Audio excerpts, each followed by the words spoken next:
Okay,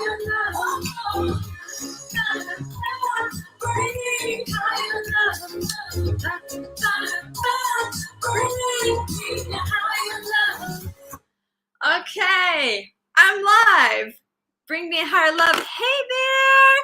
Good evening. Good evening. Welcome. Jessica Carter, the Peaceful Billionaire here. Hi. Okay, so DJ Allen, we have DJ Allen in the house. Let me see. Am I saying this correctly? Is it Nakamura? Bob. So is your first name Bob? I love to address people by name. So if you're on Instagram, and just share your first name with me in the comments. Let me know. Say hello. Say hello. Okay. Oops. I'm attempting to wave. There we go. There we go. All right. So it has been an adventurous Ava and Alan. Yes, that's what I thought. I was like, I keep seeing you. I'm like, I'm pretty sure that's Ava's husband. So it has been a day at the Peaceful Billionaire household. I have been completely off the tracks since like 4:30 this afternoon, when I realized that it was possible that my little guy might have eaten a grape. One of my little guys, I was concerned that he might have eaten a grape. And if you have dogs, I don't know if you have dogs, but grapes are apparently very poisonous for dogs. And so I erred on the side of caution, and there was just this whole extravaganza of giving some hydrogen peroxide, which should have made him throw up and didn't make him throw up. And then there was a trip to the emergency vet. And I just got home, like, I don't know, 10, 15, 20 minutes ago. So anyways, but that actually leads me to rolled me into a different tip than I might have taught tonight. And the tip and the tool that I want to, in this pearl of wisdom, then this I think is really truly a pearl of wisdom that I would love to share with you this evening, and invite you to adopt this new definition for yourself of this particular word. So let me know if you're here with me live. Let me know if you ever worry about something, if you ever worry about anything, if you're guilty of sometimes worrying about things. I don't anymore. Pardon me, but I used to. So I invite you. So I'm sharing with you, and I'm inviting you to, explore this new perspective and this new definition of worry or worrying, which is that worrying is praying for something that you do not want. Worrying is praying for something you do not want. Now, last night I was talking about this powerful language shift of, was that last night or it was the night before? Night before last, the tip I shared with you was to shift the language of what you want to what you choose to have, right? What you choose to have. And now I'm giving you a new definition for worry, which is that worrying is praying for something that you do not want. Worrying is praying for something that you do not want. So focus on what you choose to have, yes? But what's interesting about worry or worrying is that when other people worry about you, how many of you have a mom? Get some yeses. If you have a mom, I have a mom, right? And most moms by nature, they worry. Like it's what moms do. And it's only because they love you, right? They have the best intentions at heart. But even when someone else worries about for you, they bring that possibility into reality. So I didn't even think about it until I was about to leave the vet. And I realized, I was like, how did we get here? What is going on, right? Because I'm an everything happens for a reason, right? That reason is there to serve me, even if I can't see it right now, person. And so I'm like, why are we here? What is going on? I like to take full responsibility for like myself and my actions. And I was a little bit absent-minded, which created the possibility for my little guy to have potentially eaten a grape. I don't know if he did or he didn't. I was basically erring on the side of caution. But I was at the vet and I realized that I'm like, you know, it was just within the past couple of weeks that somehow my mom and I got on the subject of grapes. And she did one of those mom moments where she's like, baby, you got to be really careful with grapes. They're poisonous to dogs, it could kill them. And then here we are. And then here we are today. Here I am, right, on my way to the emergency vet because I'm concerned that he might have eaten a grape. Now, I'm grateful that I knew that. I think I knew dogs were not supposed to have grapes. I don't think I knew that they were potentially deadly. I knew they weren't supposed to have them and that they could make them sick. I didn't really know that they could be potentially deadly. So, of course, she said that to me. So in part, I'm glad that I knew because I would rather know and do something precautionary than do nothing. However, had she not brought it up or said it at all, right? I was like, my mom spoke this into existence. So this is sometimes, she spoke it into existence. I heard it, right? And because I do have them and I do eat grapes sometimes, right? There was some time that it spent in my mind. And so that is truly, and I want to tie that in to several different things. One, right, tying it into, I am always talking about the value of your mind and how powerful your mind is, right? And giving you this tangible number so that your mind has something to grasp, right? That your mind is this $27 billion asset with 27 billion kilowatts of power. So where do you want to direct that value and that power? And if you're directing that value and that power into worry, that's a whole lot of power going into praying for something that you do not want. And so when you think about, and then if you think about tying that into, financial matters, right? So the financial worry or stress, in particular, financial stress is like one of the number one reported stressors. And stress often, right? Stress and worry can often go hand in hand. So, in particular, if you're worrying about an investment going south, if you're worrying about a deal going south, if you're worrying about a client backing out, right? Remember that worry is you praying for something you do not want, meaning you're actually bringing that thing into your reality that you don't want. You're bringing that into, right? You're actually inviting something in that you don't want to happen. And the other reason that happens, right? Remember that energy flows where focus goes. Energy flows where focus goes. So that's where you think about, you're directing this power. If your energy and your focus is on worrying about something, your energy and your focus is praying for that very thing that you do not want. So you're actually creating the very thing that you don't want to happen. And that really, really, really is how powerful you are at co-creating your reality. And that goes for every aspect of your life. Now, I always like to tie things back to the financial realm, right? Because I love the world of mind, money, and success. But it's true that the principles apply across the board.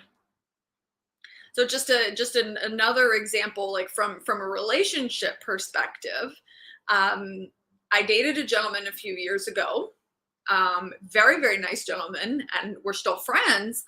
But there was an evening that he was really, really worried um, about something happening, and it created an issue. And I did my best to talk to him about it and explain to him. I was like, "Look, you can't do that. I don't want, please don't ever worry about me. Like, you're literally bringing that possibility into my existence, whereas you being worried and you expressing your worry to me has now brought that possibility into my existence, whereas prior it didn't exist." Right? So similar to my mom, right? She brought a possibility into my existence that was never on my radar, never would have been on my radar, right? So the chances of what happened today happening would have been practically slim to none. And thankfully, the thing that he brought up didn't happen. Um, but but it could have resulted in me being in an accident, right? Which I was very not okay with. I'm like, no, no, no. Like, I appreciate the fact that you care about me, but please don't worry about me, right? I appreciate that you care about me, but please don't worry about me ever. Please don't worry about me ever.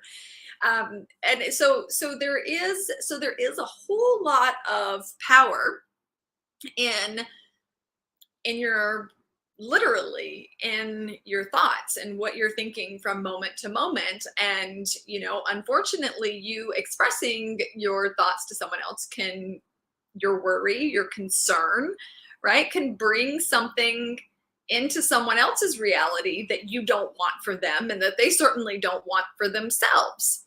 So there is connection there. So be particularly mindful of it for yourself, but also be mindful of not doing that, of not worrying about something or about other people, because you're not helping them.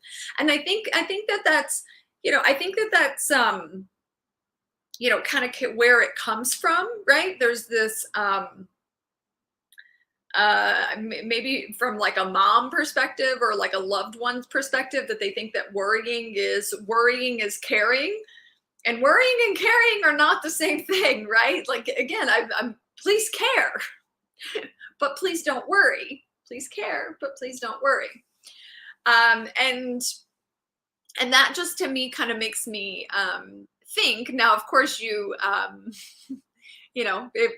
your parents are your parents, so you do have to kind of take some of these things, right, that they say with a grain of salt, but it is important to realize how powerful those things are, which is why, when you hear people in really, really high level spheres of success talk about the fact that you are the average of the 5 people that you spend the most time with, right? And so you always want to surround yourself with people who are either at or above your level, right?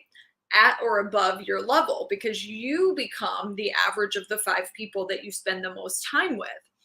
Now, there's 5 people you spend the most time with, but the 6th person, right? Like the main person that you spend the most time with is yourself. So that's why your own, right, being in charge of your own mind and your own thoughts and where you're directing your 27 billion kilowatts of power, right? That's really, really important, right? So you are the person that you spend, in fact, the most time with. And then out of the other 5 people that you're going to spend the most time with, that's a partner. That's a partner. So if you're in a relationship or you're married, hopefully hey there. If you're in a partnership or if you're in a relationship, hopefully you chose wisely. right? And if you're still single, it's really something to think about. It's really something to consider, right? Because again, remember, you're the average of the 5 people you spend the most time with. So aside from yourself, your partner is that next person that you're going to in fact spend the most time with. Now I'm not factoring kids into the equation, right? Because if you have children, you certainly spend a lot of time with your children as well. I'm referring to your adult relationships. So if you have little ones, they're very important. But I don't factor them into this particular equation example. I factor them into the peaceful billionaire triangle of life. Kids fit right in at the top. But in this particular instance, as far as the 5 people you surround yourself with, the 5 people you spend the most time with, I'm not referring to your kids, but your partner or your spouse is in fact one of those 5 people for sure. And so it's really, really important that you're selective. And also, you know, even groups or circles, masterminds and things like that, or coaching programs that you might be a part of, or when you think about your work environment, right, that oftentimes people you work with, you spend a lot of time with. And so you do have to be mindful in those choices, of who you're spending time with. So you really want to choose to be around people who really lift you up, right? And who have similar vision, similar goals, because that's going to help facilitate you being pulled forward. One of my mentors, I just happened to catch something yesterday, that she shared, and she was like, I listen, I love being the dumbest person in the room. I love being like the least successful, like the lowest earner in a room. She was like, because if I'm in a room with people who are all smarter and richer than I am, she was like, like I'm being pulled in that direction. She was like, so I'm fine with it. I'm more like, yeah, like let me be the dumbest least wealthy person in the room. She's like, I'm good with that. I'm cool with that. And I'm the same way. Like that's really how you stretch yourself. I had a really cool opportunity. Let's see, I think it was back, I want to say it was in October, maybe. I got invited to this luncheon here in the city. A friend of mine invited me. He's like, hey, one of my mentors is doing this VIP lunch in the city. You should come. And I was like, yeah, I'd love to. And so I went for the lunch. And then while I was there, we got invited to go to a fashion show. And I was just like, hey there, welcome, welcome.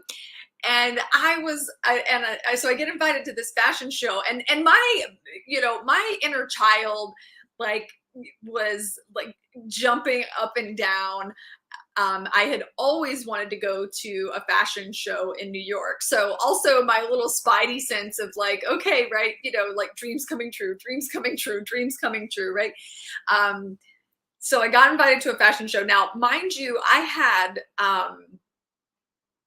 like a million reasons as to why I potentially couldn't or shouldn't have gone, right? And then I remember thinking this at the time, because there was definitely an old version of myself who would have been like, no, I have to get home. I have to be up super early tomorrow. I have this, and this. Like I had a super stacked, like busy day the next day. And I was like, oh my gosh, I can't. Well, I did. But, because there's also a saying. Now there's certain people, I'm going to give a mad shout out to one of my dear friends and mentors, Mr. Bill Walsh, Power Team International. And there's a saying, and it's like, if Bill Walsh invites you to be in a room, you get in the room, right? You get in the room. He's just an incredible friend, an incredible mentor. So it's one of those things where I'm like, all right, Justin, Bill Walsh just invited you to be in a room. Like you're gonna be in the room, and you're gonna figure it out. And so I did. And while we were at the luncheon, there was a gentleman there who Bill had introduced, and he's like, this gentleman's like, he's part of Russell Brunson's inner circle, and he's he's a 9-figure earner, this and that, and he's won a bunch of Tony Awards, and just a really extraordinary guy. And I was just like, cool, like, who is this guy? And there was for sure a time in my life when I would have been scared. I would have been like terrified to go talk to this man. And it just so happened that the fashion show was kind of wrapping up, and I was actually about to leave. And the only reason I hadn't left yet was because my phone was literally almost dead. I had to find somebody with a charger, and had left my phone on the other side of the room, getting a little bit of juice, just at least enough juice to get me home, because I needed I needed to be able to call a car to get me home. So I needed at least a little bit of juice on my phone. And so that was actually the only reason I was still there. And I happened to notice that this gentleman was kind of sitting off, to the side by himself. And I just went over and sat down and started talking to him. And just to meet him, just to say hello and introduce myself. We ended up having a really awesome conversation, and I'm now very blessed he's an extraordinary person, and I'm very blessed to call him a friend now. And literally that same week that I met him, he was like, hey, I have a virtual event this weekend. Like, would you be willing to speak at my event? And I was like, yeah, absolutely. So I spoke at his event that weekend, and his team loved me. His community loved me, and I was like, oh, this is so great. And he was like, I want to buy like a couple hundred copies of your book, and I was like, yeah, sure, okay. And he's invited me to speak at some other events, and there's some other workings that I know that will end up either doing or bringing to the world together, partnering on some things. So who knew, right? And so there is value in, for such a long time I've been a yes girl, so there's definitely value in making sure that you're saying yes to opportunity, but then there also is a balance that I have also had to learn, and I'm very much a yes girl, but then there's also like this this balance where you have to use discernment with that, if you are a business owner, because time, right? Time is actually is that asset that you can't get back, right? If you lose money, right, you can make the money back. If you lose time, you can't get the time back. So how you invest your time is just as important as how you invest your money, right? So that's something important to think about, really. And I always think of both time and money in that way. I always think of an investment. Is this the highest and best investment? Is this the highest and best utilization of my time? Is this right? This purchase that I'm making, right? In my mind, I look at like, okay, this is an investment rather than an expense. And there are some things that truly are expenses, but there's a lot of things that you probably consider an expense that are actually investments. But paying attention to how you are investing your time. And so sometimes right? Sometimes so much opportunity will open up so quickly. I had been traveling and doing a ton of speaking engagements the last quarter of last year and the first quarter of this year. And I got home after being away for an entire month and pretty well being gone for at least half of the 2 months prior to that.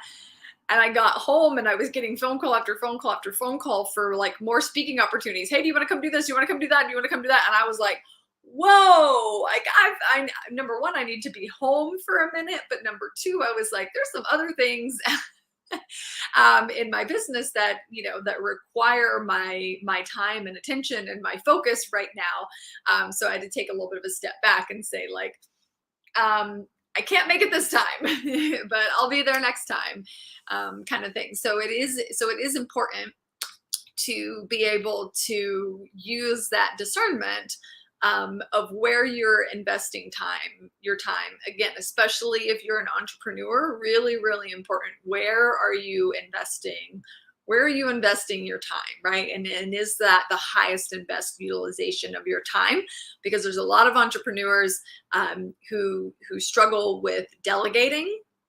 And so that's one of the things that's really important too, right? Because you have to be able to delegate, because there are certain things that it is much more valuable for me to have my team do, right? Because there's certain tasks that are not the highest and best utilization of my time, right? There's other tasks that I can't delegate to my team that have to be done by me. And so you have to, be able to do that. And if you happen to be a high achiever, an overachiever, a perfectionist, that becomes exceptionally challenging. And I've been all of those things, a reinvented version of all of those things, because the mindset generally is that no one else is going to do it as good as I'm going to do it. Right. And so oftentimes people just end up doing things themselves. You keep doing things yourself. When in fact the other people are very capable of it. Now it does take sometimes with a team, right? It takes some trial and error for them to kind of get used to what you like. So there can be a lot more, kind of tweaking on the front end where you're teaching them and guiding them, so that they are able to, with instruction, produce more of what it is that you're looking for without, with minimal correction after they've done it. But you have to go through that process and really trust and support that they're going to do a really good job. Because if you believe that they're going to do a good job and you express to them that you believe that they're going to do a good job, that you know that they're capable, then they are going to in fact do a better job for you, right? So that's a win-win-win. I don't know how I ended up down that rabbit hole, but I did. And before I go, I'll just circle back and remind you, right, that diamond, that pearl, that wisdom, that takeaway is that I invite you to adopt this new definition of worry, right? Remember that worrying is praying for something you do not want. Worrying is praying for something you do not want. And so you do your best to eliminate worry from your life. For me, that definition made it really easy to not worry about anything. Even if it creeps in a little bit, I'm like, oh, no. No, none of that. There will be none of that here. So you are in fact in charge of your thoughts. You are in charge of your thoughts. Your thoughts are not in charge of you. You are in charge of your emotions. Your emotions are not in charge of you. And both your thoughts and your emotions are energy. Both your thoughts and your emotions are energy. Now, what's really cool about that, why that's really valuable and important to know, is that energy can be changed. Energy can be changed, right? So this thought energy that you have, if it's not a supportive thought, right? If it's a negative or unsupportive thought, you're in charge. You can change it, right? And the emotions can be a little bit more challenging, right? They feel more challenging because you're feeling the emotion, right? Versus thinking about something, you're feeling it. But you are, in fact, in charge of your feelings, not the other way around, not your feelings being in charge of you. So you do have to step up with yourself and take that level of authority with yourself and like, no, right? Like I'm in charge here. I'm in charge here. So that is what I have for you today. Again, remember, I am just inviting you to that new definition, that new perspective and definition of worry, that worrying is praying for something that you do not want. So it makes it a whole lot easier to eliminate and start to decrease that worry, or eliminate it anytime it starts to creep in. And also do your best to mitigate anyone else from having worry about you, because you don't want them inviting something into your reality that you don't want either. And that is all. That is all. Let's see, today, oh my gosh, is today Thursday? I think today is Thursday. And that would make tomorrow Friday. So that means tomorrow I will be live with you at 11:30 a.m. Monday through Thursday, I'm always live, but it's at a random time. But on Fridays, I'm always live at 11:30 Eastern. I will have something to teach, and then you'll also have the opportunity to pick my brain. I'll answer any questions that you have. We'll also celebrate your wins. So if you have wins, no matter how big or how small they are, come and celebrate your wins, because what gets celebrated gets replicated. So you want to keep that momentum going by celebrating. And I look forward to seeing you. I look forward to seeing you again tomorrow. Have a wonderful evening. Sending you lots of peace and prosperity for your evening. I shall see you tomorrow. Bye for now.